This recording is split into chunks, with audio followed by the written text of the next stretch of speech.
बिस्मिल्लाहिर्रहमानिर्रहीम। अस्सलामुअलैकुम वरहमतुल्लाह। हज़रत मौलाना रूमी रहमतुल्लाह अलैह फरमाते हैं कि शहवत की हिर्स इंसान के लिए सबसे बड़ी आफत है। इंसान की शहवत बुरी चीज़ को भी भला करके दिखा देती है, तो भली चीज़ को क्या कुछ ना करके दिखाएगी।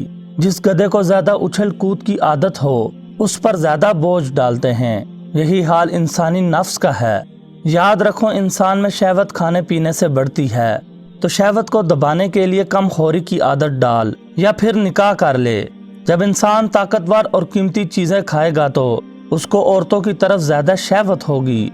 शैतान के फंदे से बचने के लिए निकाह डाल का काम करता है।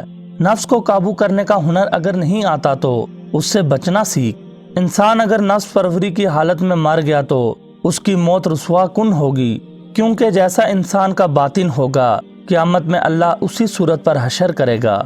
अल्लाह ताला कुरान मजीद में फरमाता है, हमने आसमान को बुलंद किया और तराजू कायम की ताकि तुम तजावज़ ना करो।